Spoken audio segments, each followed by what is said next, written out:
Amigos, ¿cómo están? Bienvenidos a una nueva edición de la primera Infancia Primero. Gracias por estar con nosotros. Y como algunos de ustedes ya sabrán seguramente, pues hoy día, el lunes 11, estamos con el tema la solidaridad, sus propósitos y objetivos.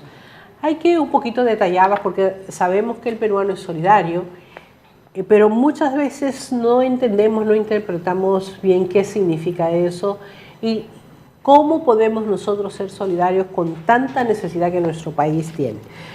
Hoy día vamos a tener a Jessica Sánchez, directora de la organización Mi Pequeña Ayuda, Marilu Chiang, directora ejecutiva de Prisma, pediatra, que está con nosotros, Jocelyn Narrea Quirós, colaboradora de Infant y comunicadora, y estará también Gabriel Céspedes Herrera, delegado de colectivo de organizaciones de niños, niñas y adolescentes unidos por la infancia, Infant Perú. Marilu, muchísimas gracias por estar acá. De verdad, nosotros sabemos, y era lo que más o menos conversábamos al inicio, ¿no? Sobre Prisma. ¿Qué es lo que hace Prisma? ¿Cuáles son sus proyectos? ¿Y cuál es la meta y objetivos que tiene? Bueno, muy buenas tardes, gracias por la invitación. Prisma es una ONG peruana que tenemos ya 33 años, nacimos en 1986 y el objetivo justamente es contribuir al desarrollo, ¿no?, sostenible de nuestra población.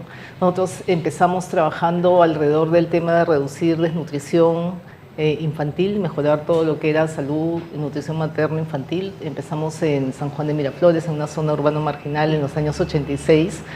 Pero luego poco a poco fuimos viendo que para mejorar el tema de salud no solamente debes trabajar en prácticas saludables, sino también necesitas otras líneas de intervención, y actualmente Prisma tiene 8 líneas de intervención, ¿no? Tenemos lo de salud y saneamiento, también educación, producción y comercialización agropecuaria, todo lo que es medio ambiente, investigación que nos acompañó desde siempre, ¿no?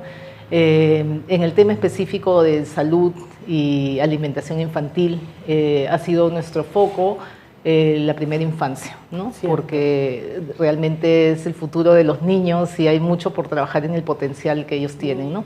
Prisma trabaja diversos proyectos, muchos años tratando de reducir desnutrición crónica, que felizmente ha bajado en nuestro país, si bien el promedio de repente a veces se esconde, ¿no?, lo que es diferencias a nivel más rural, pero ha habido una reducción. Actualmente estamos trabajando varios proyectos para reducir anemia, que como todos sabemos es un problema de salud pública, ¿no? Entonces hemos trabajado en la zona de Moquegua, en la zona de Sullana, en Santillana, en Ayacucho, y con intervenciones en las que se hace participar a las familias, porque nuestro foco también es fortalecer las capacidades de la misma población, ¿no? Trabajamos con familias, capacitamos y trabajamos con agentes comunitarios de salud, con el personal de salud, y se hacen visitas domiciliarias a nivel de las comunidades, ¿no?, de las familias, sesiones educativas, demostrativas. Ahora último estamos trabajando también con todo lo que es celulares, vemos que las familias tienen, ¿no? Entonces mensajes de texto, a veces grupos de WhatsApp, y se ha logrado en estos ámbitos reducir los niveles de anemias en 20 puntos porcentuales, trabajando durante 12 meses fuerte, ¿no? Pero vemos, como decía, que también es necesario, muchas veces no hay disponibilidad de alimentos, ¿no? Entonces en algunos proyectos sí trabajamos más desde lo que es seguridad alimentaria, también dando asistencia técnica, tratando de aumentar la disponibilidad de, por ejemplo, los alimentos ricos en hierro, los alimentos de origen animal, ¿no? También lo que son verduras, frutas a nivel de la comunidad, ¿no? Entonces se trabaja en forma integral. Y también movilizando a la misma población, ¿no? Porque consideramos que hay muchos intereses comunes, ¿no? Y las instituciones tienen que trabajar juntas, ¿no? Entonces Prisma normalmente trabajamos tanto con la población, con las organizaciones de base, con los servicios de salud. En el tema de educación específicamente estamos trabajando en Sechura, por ejemplo, un programa en el que en una primera etapa, 3 años, se ha trabajado con los niños en educación primaria, con 43 instituciones educativas, para mejorar todo lo que es la parte de comunicación y matemática, ¿no? Y se ha logrado una mejora en 3 años, y actualmente venimos trabajando con instituciones de educación secundaria. Entonces, pero como digo, Prisma como ONG tiene diversas líneas de intervención. Para nosotros es muy importante, por ejemplo, la línea de investigación también, porque Claro. tenemos que conocer un diagnóstico inicial, ¿no? Y tiene que tener las realidades. Exacto. ¿no? Porque sin las realidades es muy difícil trabajar. Exacto, y cada zona tiene sus propias características, entonces siempre empezamos con un diagnóstico, tanto del problema que queremos ayudar a resolver, cuál es la prevalencia, cuáles son los condicionantes, los factores de riesgo y todo lo que es el entorno, ¿no? Y cuáles son las prácticas también que se realizan a nivel de las familias. Entonces ya a partir de eso se desarrollan estrategias para, junto con las familias y los agentes comunitarios u otros actores en la comunidad, tratar de apoyar, ¿no? Pues sí, en realidad se tiene que trabajar en conjunto porque es muy difícil uno llegar a una comunidad, llegar a una institución y querer imponer lo que nosotros consideramos es la necesidad de la población y de repente aquello que nosotros pretendemos que sea una necesidad para ellos no lo es, ¿no? ¿Y cuáles son los instrumentos que ustedes utilizan para trabajar y poder iniciar, ¿no?, todo un proyecto dentro de una comunidad? ¿A quiénes apelan? Sí, bueno, primero que nada nosotros revisamos todos los documentos que existen, ¿no?, y la problemática. Conversamos con las autoridades locales, ¿no?, con el alcalde, con su equipo de gestión. Si es un proyecto de salud, con el Ministerio de Salud, ¿no?, con el Centro de Salud. Y también con los líderes comunales, ¿no?, para con ellos juntos ver cuál es la problemática. Ya identificado esto, se plantean objetivos y se hace un marco lógico, ¿no?, identificando qué actividades se van a priorizar y qué estrategias según se hace un diagnóstico cualitativo, grupos focales generalmente hacemos con las familias mismas y con los agentes comunitarios, por ejemplo, y ya con eso se determinan cuáles son las prácticas que se van a promover, ¿no? Desarrollamos también todo lo que es ya el plan de capacitación, ¿no?, para hacer, como decía, sesiones educativas, demostrativas, y también tenemos un equipo de comunicadores, porque para nosotros la comunicación es muy importante dentro de los proyectos, ¿no? Eso porque es verdad. se tiene que trabajar mucho con las familias para lo que es el cambio de comportamiento, con las autoridades para lo que es un cambio social, ¿no?, realmente que sea sostenible lo que se va a trabajar. Entonces, a partir de eso se desarrollan algunos materiales, ¿no? Tenemos recetarios, tenemos laminarios, tenemos también algunos videos postradiales que son muy útiles porque pienso que no solamente es el poder hablar o transmitir, sino con palabras, sino más algo visual, ¿no? Y a partir de eso... ¿El idioma que se utiliza normalmente es el castellano?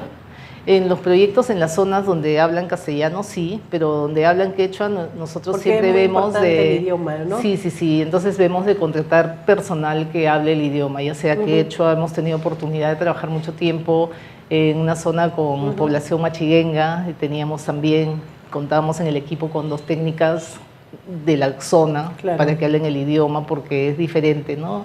Hay que tener muy en cuenta que en nuestro país las diferencias culturales, o sea, eso es algo muy importante para lograr cambios en las prácticas, ¿no?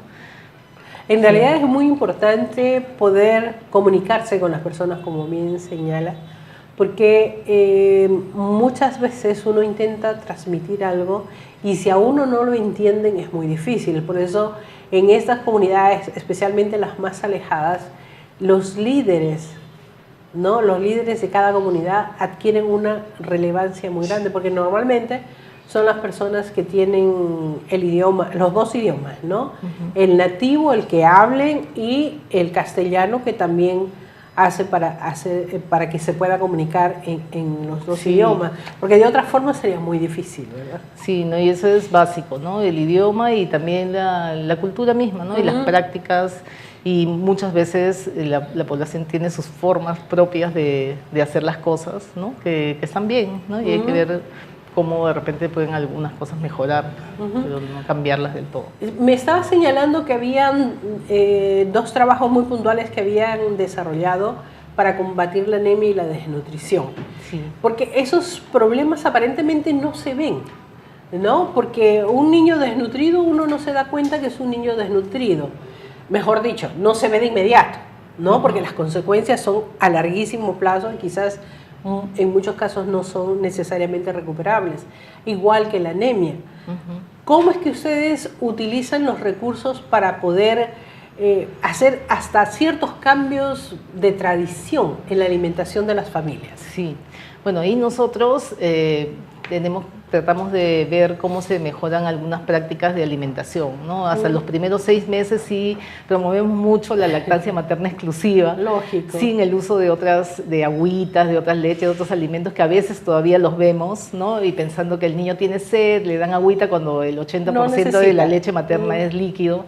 O para formar el estómago antes de los 6 meses le dan que el platanito, que otras cosas que no es necesario, ¿no? Entonces promovemos la lactancia materna. Y luego de los 6 meses sí, lo que es alimentación complementaria, ¿no?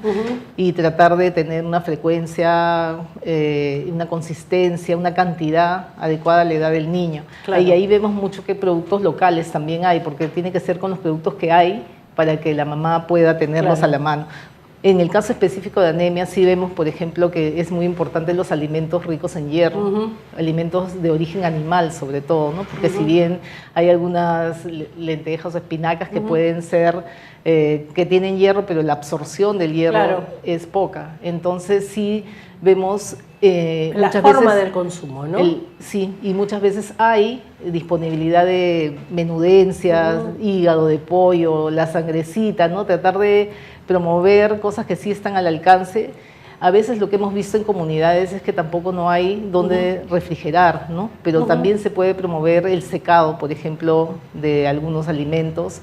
En un proyecto en Ayacucho, específicamente en Santillana, por ejemplo, sí, en términos de recursos, por ejemplo, se pudo poner en una zona en el centro del distrito, ¿no? Una pequeña refrigeradora.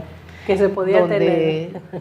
Todas las mamás podían ir a recoger su menudencia, su hígado, su sangrecita, ¿no? Pero entonces, es bien difícil, ¿no? Sí, entonces hay que ver diferentes formas creativas de ver cómo se mejora la alimentación. Sí. Y no solamente la alimentación, sino también para anemia, desnutrición y anemia también, algunas prácticas de higiene, porque nosotros hemos visto que, por ejemplo, lo que es lavado de manos con agua y jabón, ¿no? Es muy importante, ¿no? El consumo de agua segura. Ahí tenemos unas pequeñas imágenes de apoyo, un video que de verdad el trabajo que ustedes vienen realizando, que es muy importante y que lógicamente hay que entrar a la cabeza, ¿no? Sin alterar, sin ofender, sin manipular, pero sí ayudar para poder sostener a nuestros niños, porque al fin y al cabo, como señalabas, ellos son los que van a tener en sus manos el país. Exacto, ¿no? Y las mamás, los papás que vemos que ahora participan mucho más que antes, ¿no? En nuestros inicios más era una cosa de las mamás, ahora también los papás participan. Las visitas domiciliarias son muy importantes, ¿no? El ir a las casas, poder conversar directamente, y reuniones grupales también donde entre las mismas mamás y papás se pueden intercambiar sus propias prácticas, ¿no? Y sacar lo que es más beneficioso. En realidad eso es muy importante porque yo sé que trabajar en las comunidades no es fácil. Uno tiene que llegar con todo el respeto y todo el permiso del caso para no llegar a invadir.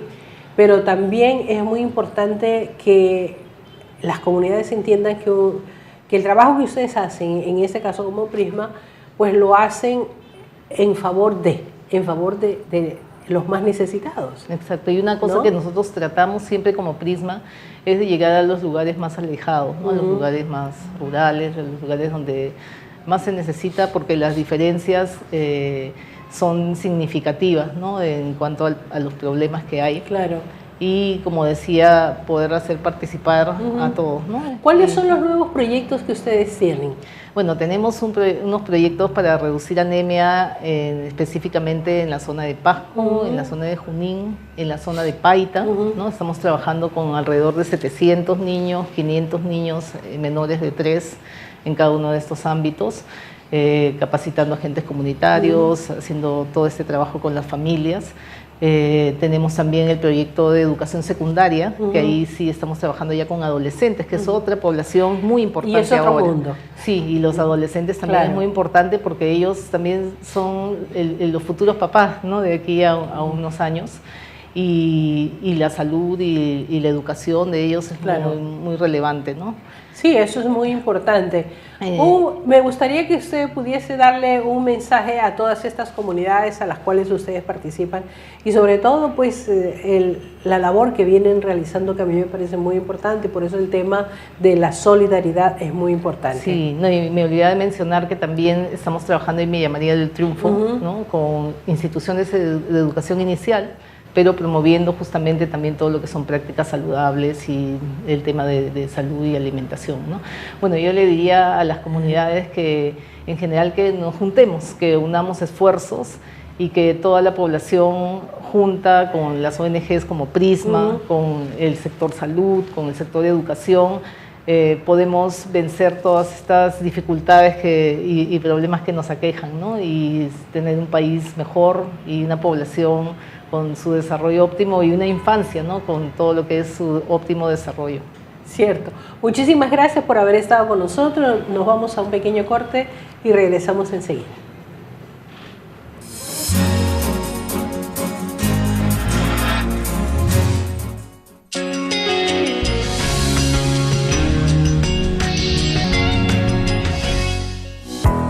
Experiencias que valen la pena conocer es un espacio dedicado a difundir las acciones impulsadas por gestores locales para mostrar el trabajo municipal que se realiza para atender integralmente a la infancia. Tenemos una cita con experiencias que valen la pena conocer.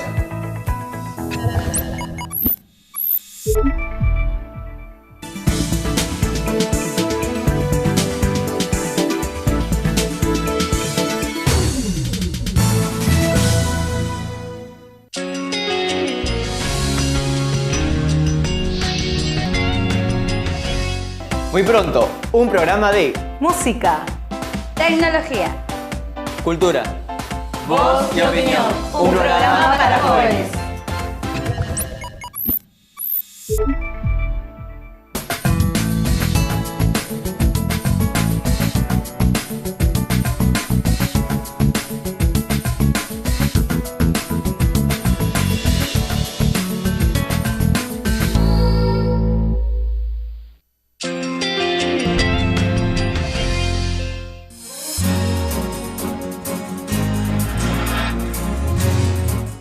Bueno, y en estos momentos, como les había anunciado, pues estamos con Jessica Sánchez, directora de la organización Mi Pequeña Ayuda.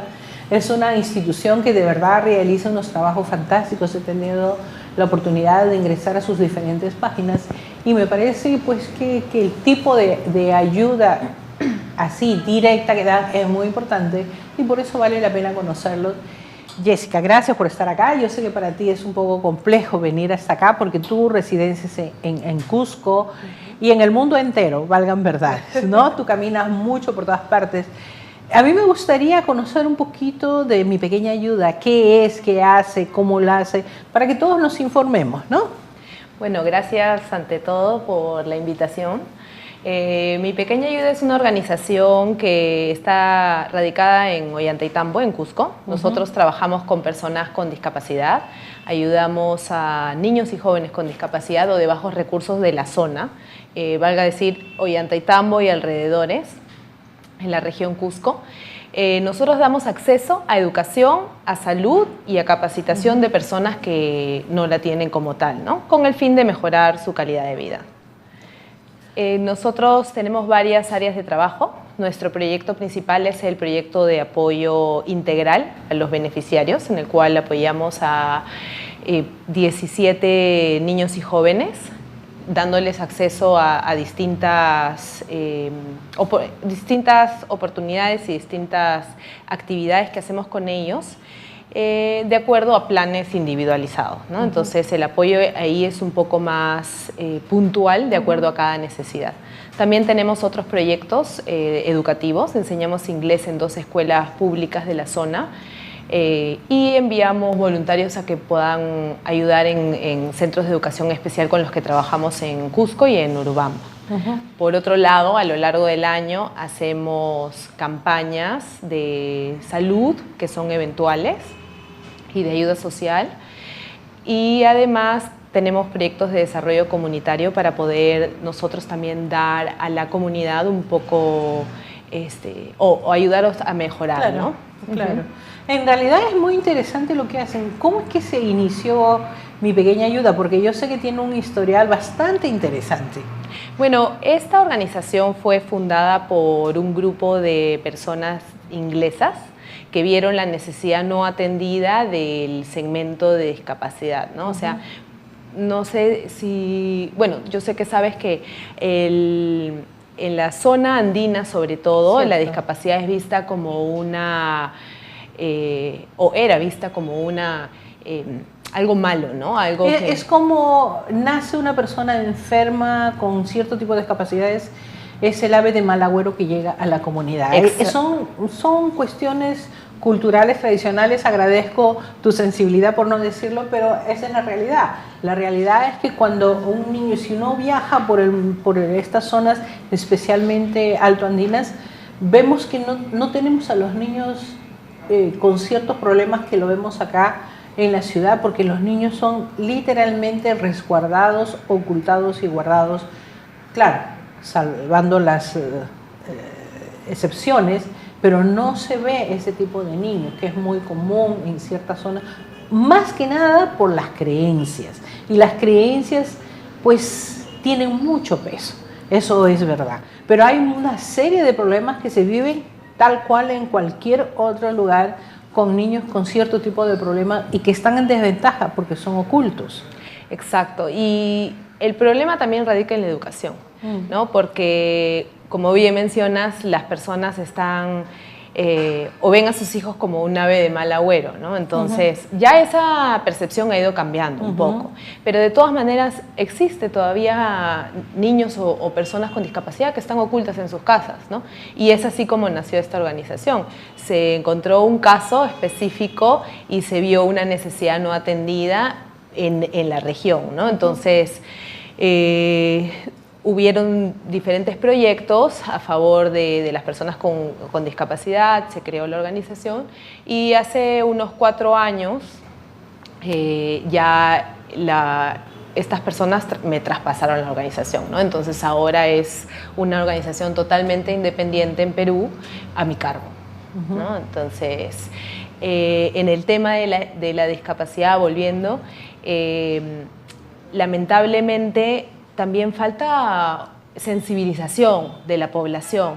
La educación, muchas veces no le dan prioridad a la educación en sí, ¿no? Las personas rurales le dan más prioridad al trabajo en el campo. Es por la misma necesidad, o sea, valgan verdades, la falta de mano de obra pues se considera, por ejemplo, cuando nace un niño es un futuro trabajador del campo.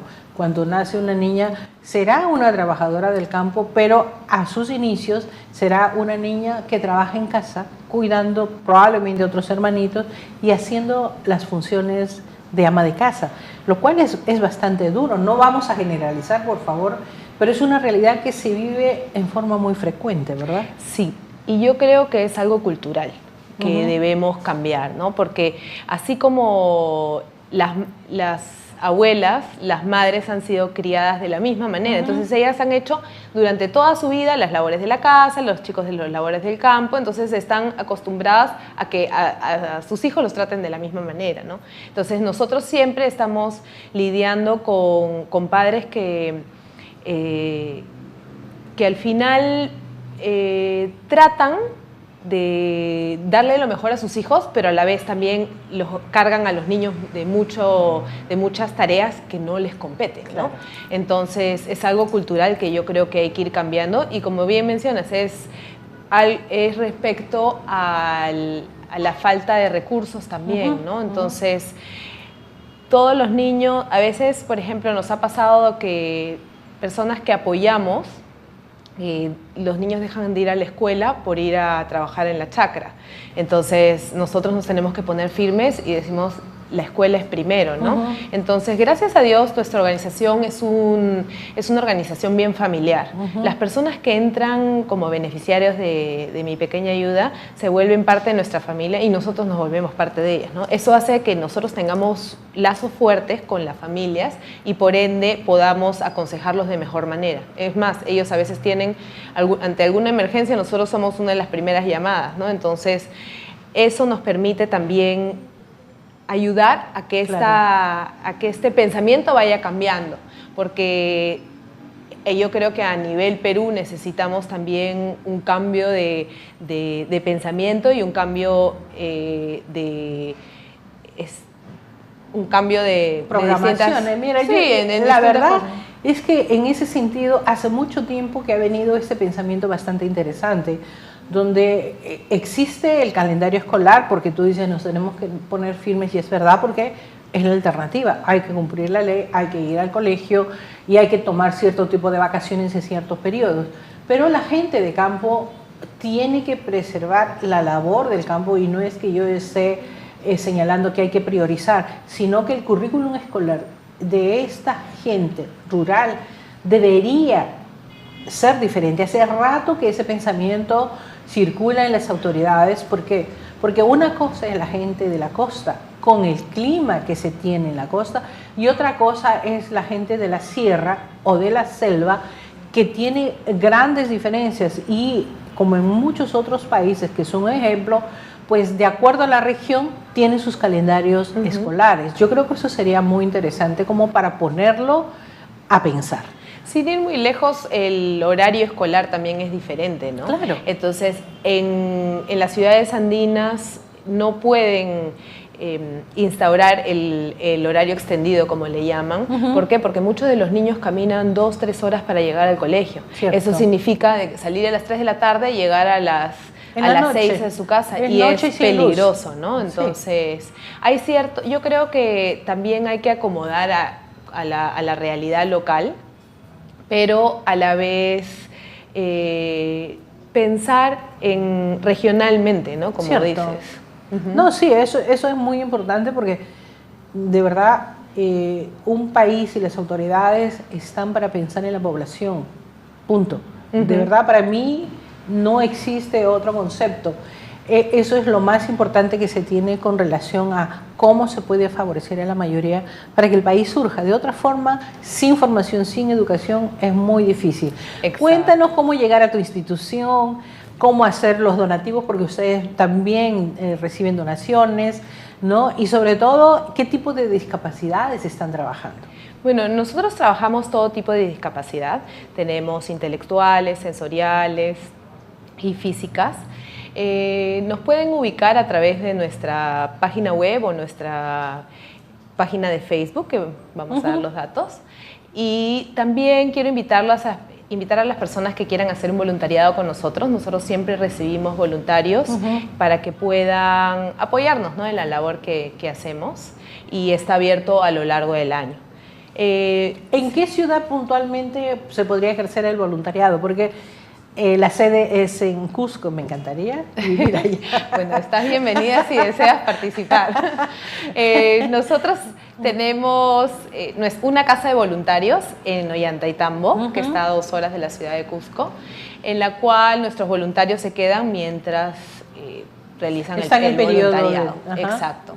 También pueden ayudar de distintas maneras. Las personas que deseen apoyarnos, sea con donaciones de fondos o de bienes, nos pueden escribir al correo que mencionamos para que puedan contactarnos y ver en qué nos pueden ayudar, ¿no? Porque justamente no es necesario hacer grandes donaciones o grandes ayudas para poder cambiar, ¿no? La cosa es ir sumando pequeñas acciones que puedan generar cambios en la sociedad en general. En realidad todo contribuye, ¿no? Porque inclusive hasta recursos médicos que son muy puntuales, o sea, no hablo de medicina porque eso tiene otro capítulo y son muy específicos, porque no se pueden recibir medicinas así nomás, pero sí, por ejemplo, sillas, camas, cierto tipo de bicicletas para cierto tipo de tratamientos, En fin, esos aparatos que de repente puede ayudar bastante a la organización, porque ustedes realizan pues una labor bastante amplia con esta línea de discapacidad que es muy complicada. Sí, ¿no? Y aparte en la zona en la que estamos somos los únicos.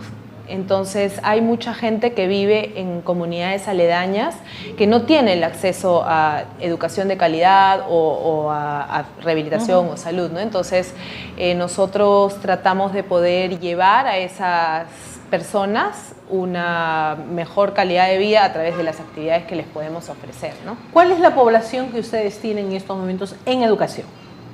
Bueno, tenemos, como te decía, 17 niños que apoyamos con y sin discapacidad, niños y jóvenes, pero además enseñamos a 150 niños en el tema de escuela, ¿no? Que enseñamos inglés y apoyamos a alrededor de unos 20 niños más en otras escuelas con las cuales trabajamos siempre. Claro, no es un centro puntualizado, sino está diversificado de acuerdo pues a la pertenencia del lugar, ¿verdad? Exacto, entonces nosotros lo que hacemos es damos acceso a las personas y llevamos oportunidades a las personas de acuerdo a cada área en la que trabajamos, ¿no? Por ejemplo, en los proyectos educativos nosotros vamos a las escuelas, en el caso o mandamos apoyo a las escuelas de educación especial. En el caso de los beneficiarios, vamos a sus casas para poder hacer las terapias o ellos vienen a nuestro local y así, ¿no? Entonces, si no nosotros mismos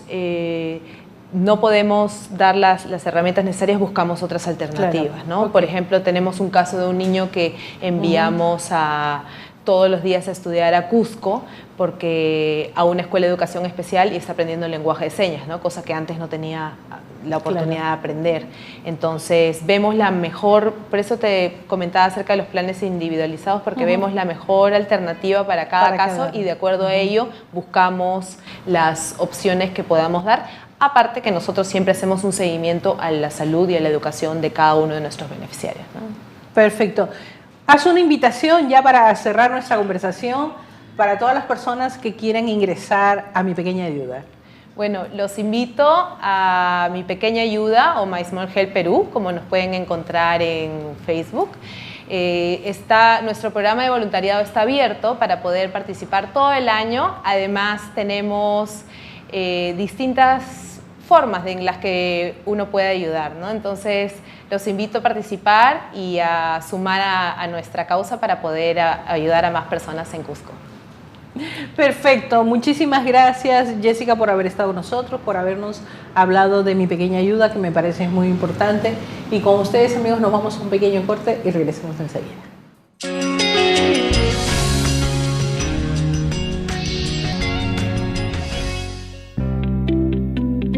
En este año 2019 estamos renovados con la misma pasión y compromiso de siempre. Volvemos con la nueva programación de lunes a viernes a partir de las 4 de la tarde. Los lunes, la primera infancia primero, con todo lo que debes saber sobre el cuidado de los niños y niñas. Los martes, experiencias que vale la pena conocer. Un programa dedicado a difundir las acciones impulsadas por gestores locales para mejorar la atención integral de la infancia. Los miércoles, nutrición en la infancia, con toda la información necesaria para orientar a las familias sobre la alimentación saludable, especialmente de los más pequeños. Los jueves, diálogo abierto, un espacio para el debate entre los actores de la actualidad política y social, contando con la participación de especialistas y representantes de la sociedad civil. Los viernes, Voz y Opinión, un programa para alzar la voz sobre los temas de importancia regional y local de la juventud peruana. Participa en tiempo real con sus preguntas y comentarios a nuestros invitados especiales. Todos juntos con la infancia en el corazón.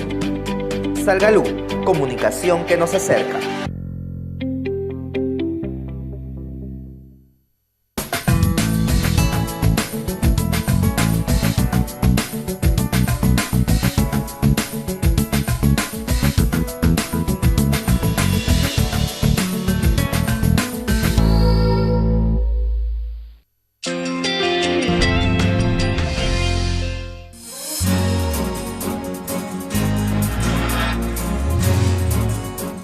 Bueno, la solidaridad pues es un término que la palabra misma nos señala, es algo a larguísimo plazo, de verdad empezamos a trabajar y eso no termina jamás. Y vamos a seguir conversando sobre la solidaridad, sus propósitos y objetivos. Está con nosotros Jocelyn Narrea Quiroz, colaboradora de Infant y comunicadora, y también Gabriel Céspedes Herrera, delegado del colectivo de organizaciones de niños, niñas y adolescentes unidos por la infancia Infant Perú. Gracias por estar acá. Gracias por la invitación. De verdad les agradezco mucho y como estábamos conversando, pues queriendo saber un poco más de Infant, vamos a conversar contigo para saber exactamente qué hace Infant, cuáles son sus responsabilidades que se ha atribuido, cuáles son las metas, cuáles son los proyectos, y después vamos a conversar con Gabriel sobre la experiencia que le representa a él pertenecer a este cuerpo. Sí, mira, muchas gracias por el espacio. Infant es el Instituto de Formación para Niños y Adolescentes Trabajadores, que ya vienen justo 20 años trabajando a favor de la infancia, formando a niños, niñas y adolescentes alrededor del país, ¿no? Viene acompañando experiencias de organización, acompañando a niños en otras comunidades donde quizás el Estado no llega, donde hay niños que quieren alzar su voz, que quieren cambiar su comunidad, ¿no? Y eso es la labor de Infant, de caminar, de promover y acompañar a los niños y las niñas. En realidad es muy interesante, porque además agarran a adolescentes y a niños pequeños, ¿no? ¿Cuáles son los proyectos que tienen con ellos y dónde? Por ejemplo, bueno, la experiencia de Infant, si hablamos, es de varios años, nace de una experiencia de niños y adolescentes organizados trabajadores, ese movimiento, pero poco a poco esto se va abriendo, no solo es un grupo de organizaciones de niños trabajadores, sino a toda la infancia, todas las infancias, es lo que dice Infant, ¿no? Entonces, trabajamos en comunidades como Belén, en las 4 comunidades de Belén, en Ayacucho, en diferentes lugares, sin ir muy lejos, en Villa El Salvador, en el grupo 14 de Villa El Salvador, donde, por ejemplo, se promueve huertos de la ternura, ¿no? Las organizaciones de niños, junto al acompañamiento de Infant, dicen, ok, tenemos este lugar que está lleno de basura, piedras, ¿qué hacemos?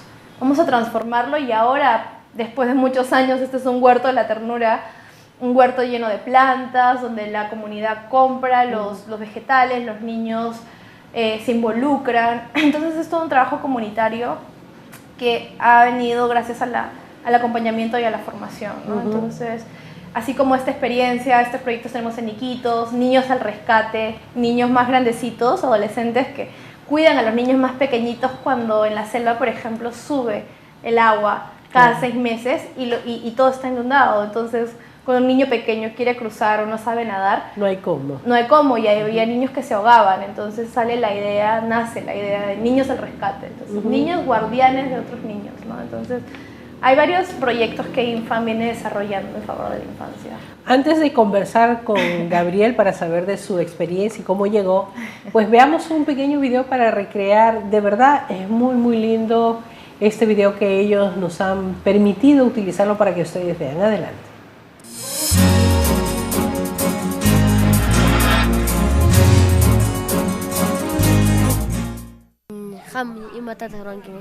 Niway Pedrucha. Imatata chisti kawajanchi. Mana imatapas yachankichu. Ashnum kanki. Ñuja yanja yachachiki. Mana uyariwanaykipaj. Sayay. Makikita kainata hinay. Liuchaykichik. Yachanaykichikpaj.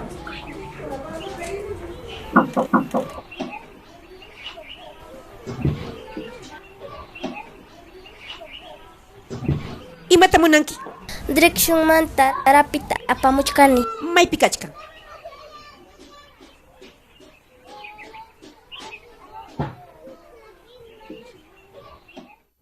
Toca la puerta. Interrumpe la violencia. Toma conciencia. Haz la diferencia.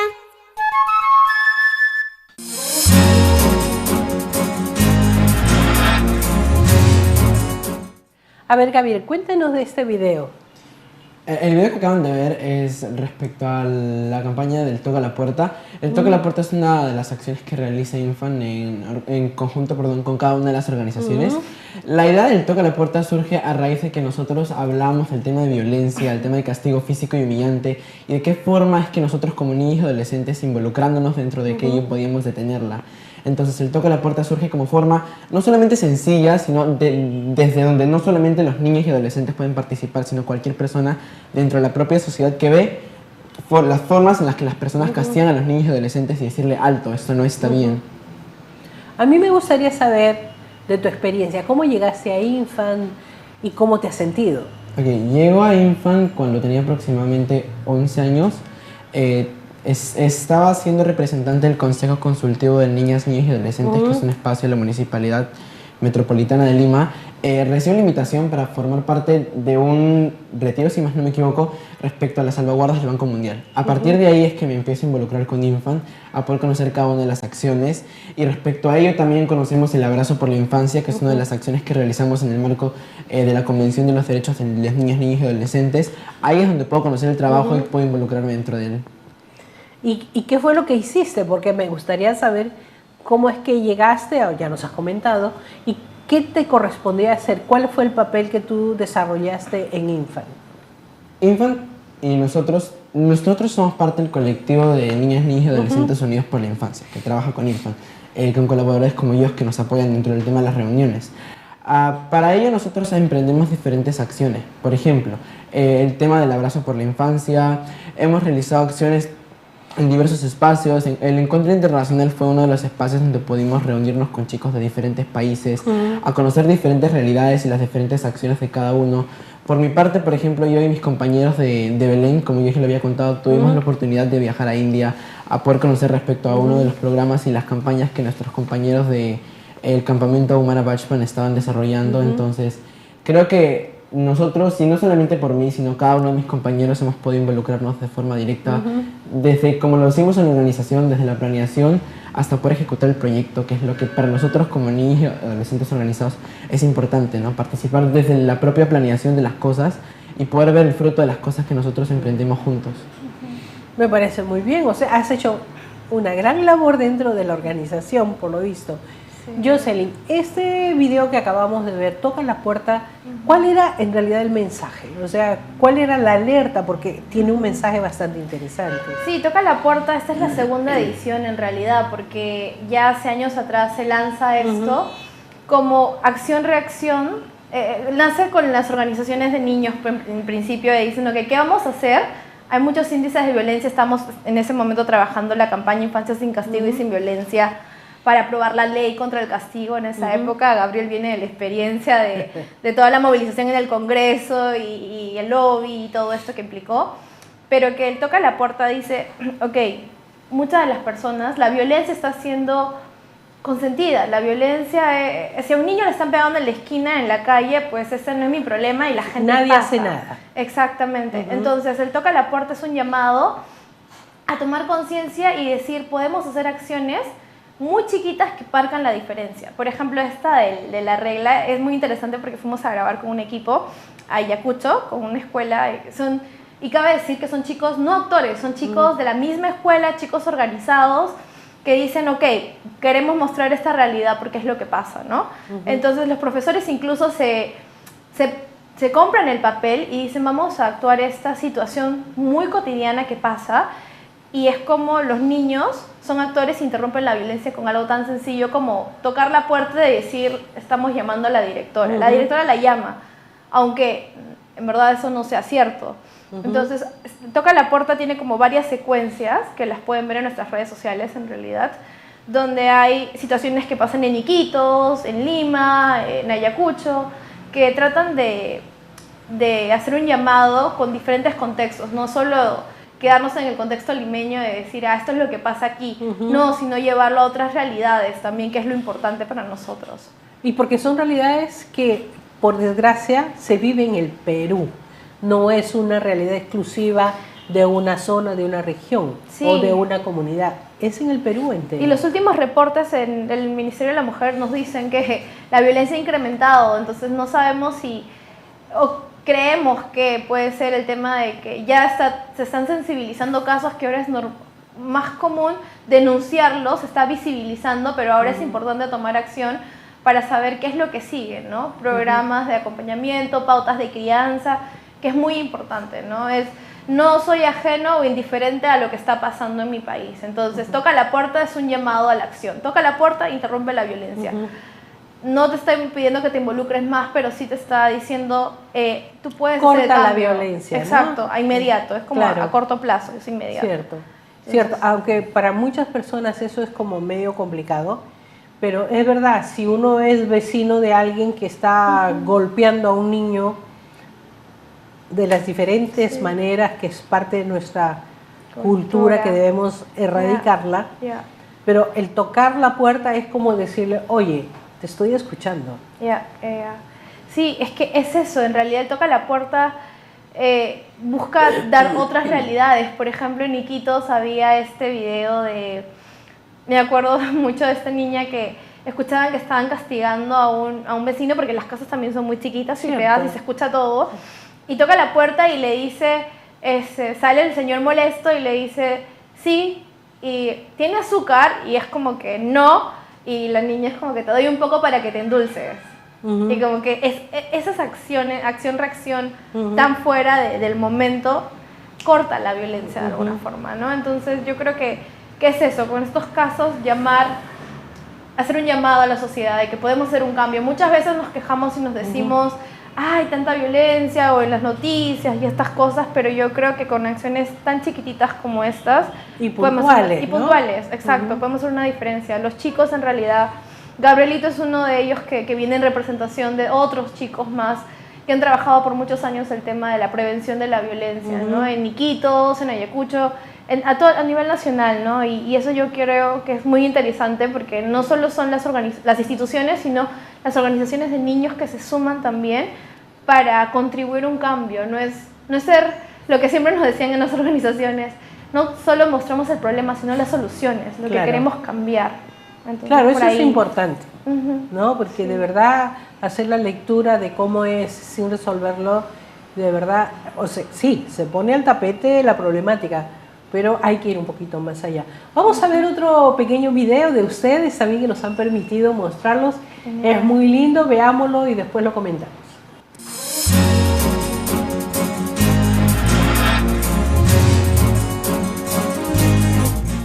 Entonces, esta mañana vamos a empezar, chicos, con el área de comunicación.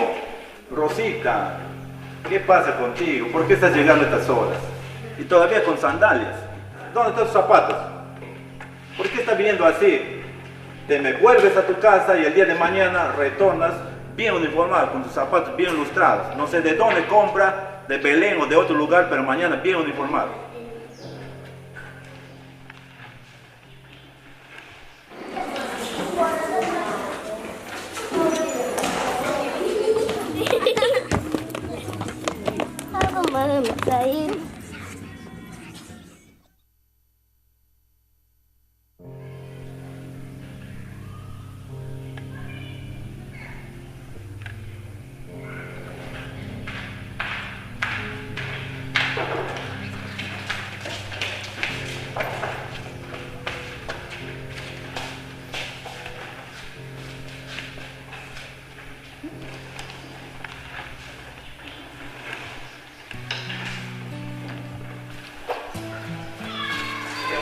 Con el área de matemáticas.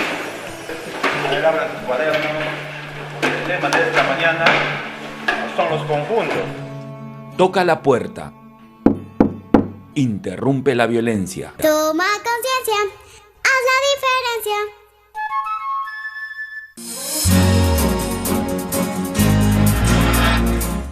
Son mensajes muy directos, en realidad.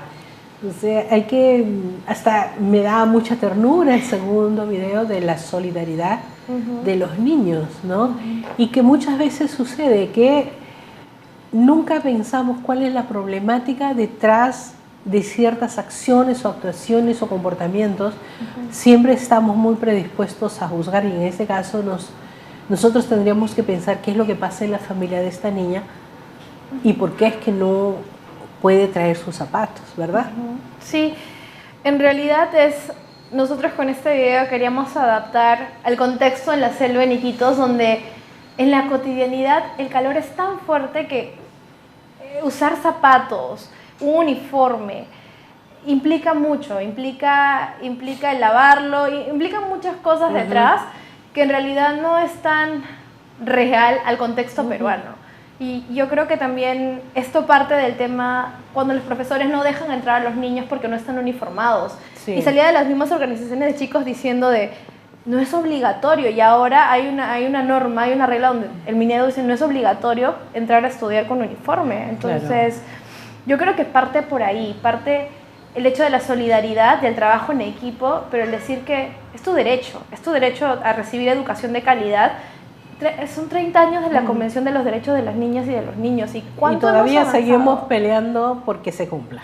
Sí, imagínense, o sea, que entren los niños en zapato en 32 grados centígrados, donde el agua está inundada, donde probablemente el zapato le va a entrar agua, es un contexto distinto. Entonces yo creo que sí nos falta tanto por pensar y no solo dar una norma a nivel general, sino adaptarnos al contexto que tenemos, porque Perú tiene muchas realidades, diferentes culturas. Entonces, claro, regiones tan marcadas, ¿no? En realidad, la verdad es que a mí siempre me ha confundido mucho el tipo de uniforme, porque si bien es cierto que se considera necesario el uniforme, pero no entiendo por qué los uniformes son tan rígidos, cuando podría ser una camiseta, ¿no? Para estas zonas. Yo he visto en las zonas, en Brasil, los niños no usan ese tipo de uniforme. Claro. Son poleritas de manga corta y son chorcitos que les llegan hasta la rodilla, de un material ligero, ¿no? Y lógicamente de zapatos no llevan zapatos, usan zapatillas. ¿Por qué? Porque las zapatillas son más fáciles y nunca le obligan a que tiene que ser o blanco o negro, amarillo. No, se adecua la que tengas, ¿no? Y lo único que tienen de verdad en común es la camiseta, porque el short puede ser el pantaloncito que tengas. Si quieres ir de pantalón largo, bueno, ve de pantalón largo, ¿no? Sí. Pero sí, yo creo que así como el año académico, que también debería variar, es mi pensamiento, soy yo la que siempre ha planteado eso, porque el clima en la costa es uno, el clima en la sierra es otro y en la selva es otro. Y cada uno muy marcado con sus periodos de la estación, de la producción, porque muchos niños trabajan en la agricultura. Entonces, lógicamente, no entiendo por qué, si bien es cierto que somos un país pequeño con relación a otros, pero no somos tan pequeños y se podría adecuar y adaptar. En época de lluvia los niños no deberían ir al colegio. Depende, sí, cada contexto es distinto. Por ejemplo, en la selva, en Iquitos, con lo que hacíamos cuando la creciente empieza a llover mucho, es también el tema de formación a las organizaciones. Hay colaboradores que van, que les dan otras alternativas de formarlos y educarlos, porque también que se queden tantos meses sin su derecho a educación, no es no darles educación, es transformar el periodo que ellos deberían asistir. Por ejemplo, si hay lluvia, si hay nieve, que sean los periodos de vacaciones de estos niños y cambiar los ciclos. Adaptarlos a las realidades de la agricultura, de la producción, porque no podemos aplicar lo que en Lima en Lima en diciembre nos llega el sol, en Puno que llega la lluvia arrasada, el frío que va a 45 grados bajo cero y nuestros niños van con sus chanclos a estudiar. Yo soy una persona que considero que debemos considerar a las otras familias peruanas que tienen estas realidades, ¿no? ¿Cuál es el proyecto nuevo que ustedes están desarrollando en estos momentos? Bueno, ahorita seguimos, lo que acaban de ver, el Toca la Puerta, es una de las campañas que estamos moviendo ahora mismo. Se grabaron en el mes de agosto y se han empezado a lanzar recién, donde junto a los chicos venimos promoviendo este mensaje de Toca la Puerta, interrumpe la violencia, donde buscamos desnaturalizar todo tipo de violencia, pero también hacer un llamado a las autoridades. 30 años de la convención, o sea, son bastantes años, seguimos en la lucha y en el reconocimiento de los derechos de los niños y las niñas. Sí, esos puntos que todavía no los quieren reconocer y que para mí es muy importante, y yo siempre lo digo, los jóvenes, adolescentes, los niños tienen derecho a la información, en todo tipo de información. Y la salud reproductiva es muy importante. Gabriel, antes de irnos, a mí me gustaría pues que tú invites a tus amigos a que participen en voluntariado, no solamente a Infant, sino a todos los centros que dan este tipo de acogida. Yo creo que las organizaciones de niñas, niños y adolescentes surgen a raíz de que es necesario que nosotros, como niños y adolescentes, valga la redundancia, empecemos a hablar respecto a nuestras problemáticas sobre los contextos y las cosas que pasan a diario dentro de nuestro país, que nos conciernan como niños y adolescentes, ¿no? Empezar a proponer, como yo os decía, hablar de las problemáticas, pero como nosotros y nuestras realidades, también empezar a proponer soluciones. A raíz de ello, el tema de los voluntariados, a raíz de ello, el tema de la participación de nosotros como organizaciones, de niñas, de niños y adolescentes que diariamente luchan por salir adelante.